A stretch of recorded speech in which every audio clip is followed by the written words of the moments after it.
আজকে সকলকে জানাই রাখি পূর্ণিমার অনেক অনেক শুভেচ্ছা। সবাই আজকে দিনটা অনেক ভালো কাটাও। আজকে তোমাদের সাথে একটু অন্যরকম রাখি শেয়ার করব। আসলে আমাদের একটা সংস্থা আছে, সেটা হচ্ছে সীমান্ত চেতনা মঞ্চ। তো তার সাথে আমার কাকু যুক্ত আছে। তো আমার কাকু যেখানে যেখানে যায় সেখানে আমরা বাড়ির কিছু কিছু মানুষরা যাই, যেমন আমি, বোন, ভাই। এর আগে শ্রাবণ মাসের শেষ সোমবারে আমরা আমাদের একটা ক্যাম্প করেছিলাম। সেই ভিডিওটা তোমরা যারা যারা দেখেছো সেইটাও আমাদের এই সংস্থার পক্ষ থেকেই ছিল। আর আজকে যেহেতু রাখি পূর্ণিমার, আমাদের বাড়ি থেকে বর্ডার বেশি দূরে না, আমরা সবাই মিলে চলে এসেছিলাম আজকে ক্যাম্পে। আমাদের এখানে ডিউটিরত যেসব সেনাবাহিনী আছে, যেসব জওয়ানরা আছে, তাদেরকে রাখি বাঁধতে। তো এটা কিন্তু আমাদের হুট করে এরকম তুমি আসলে আর তোমাকে ভিতরে ঢুকতে অ্যালাউ করবে রাখি বাঁধার জন্য এমন না। আমাদের আগে থেকে পারমিশন নেওয়া হয়েছিল, ইভেন আমাদের টাইম লিমিটও দেওয়া ছিল। আমাদের 11টার মধ্যে রাখি বেঁধে কমপ্লিট করতে হবে এমন টাইম দেওয়া ছিল, কারণ যারা এখন এখানে আছে তাদের আবার ডিউটি আছে। আমরা সবাইকে একসাথে পেয়েছিলাম না, কারণ এই টাইমটাই অনেকে ডিউটিতে চলে গেছিলো। আর আমরা এখন যাদেরকে রাখি পরাচ্ছিলাম তারাও ডিউটিতে যাবে। তো এই জন্য এই জিনিসটা খুব তাড়াহুড়োর মধ্যেই হয়েছে, যেহেতু ওনারা অনেক ব্যস্ত, ওনাদের সময়ের অনেক দাম। আমাদের তরফ থেকে ওনাদের জন্য ছিল একটু মিষ্টি, লাড্ডু, আর আমার আন্টি বানিয়ে নিয়ে গেছিলো বাড়ি থেকে নাড়ু। একটা হচ্ছে গুড়ের নাড়ু আর একটা হচ্ছে নারকেল দিয়ে চিনির নাড়ু। আর ওনারা আমাদেরকে দিয়েছিল পকোড়া, চা আর মিষ্টি।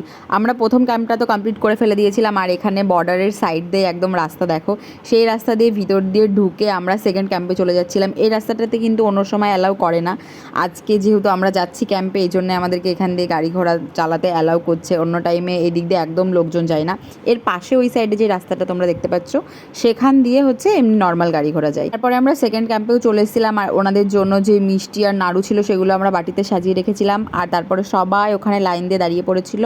আর এখানে আমি চন্দন দিচ্ছি, তারপরে বরণ করে নিয়েছিল, তারপরে ওনাদের জন্য মিষ্টি দেওয়া হয়েছিল। আর তারপরে আমরা সবাই মিলে এক এক করে ওনাদের হাতে রাখি বেঁধেছিলাম। আর আজকে তো এই রাখির অনুষ্ঠান পালন করতে ক্যাম্পে আমার ফার্স্ট টাইম আসা। আমি তো অনেক আনন্দ পেয়েছি, অনেক মজা হয়েছে আমার। আশা করি আমরা যাদের জন্য ওখানে গেছি তাদেরও অনেক ভালো লেগেছে। সবাই জানি ওনাদের কোনো স্পেশাল ডে থাকে না, ওনাদের সব দিনই সব দিনই ওনাদের টাইম করে ডিউটিতে যেতে হবে, টাইম করে সব কিছু করতে হবে। কিন্তু তার মধ্যেও যদি আমরা ওনাদেরকে একটু আনন্দ দিতে পারি এই স্পেশাল দিনগুলোতে, একটু টাইমের জন্য ওনারা যতটা খুশি হয় ততটাই আমাদের শান্তি। কারণ এরপরে আমরা চলে আসার হয়তো অপেক্ষাও রয়েছিল না, অনেক লোক সাথে সাথেই হয়তো ডিউটিতে চলে গেছিলো।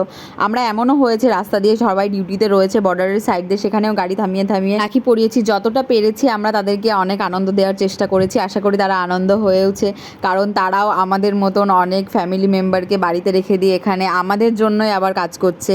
আবার তাদের ফ্যামিলি মেম্বারের জন্যেও ওনাদের মতো কারাও ডিউটি করছে। তো এইসব মিলিয়ে আমাদের আজকে দিনটা অনেক ভালো কাটলো।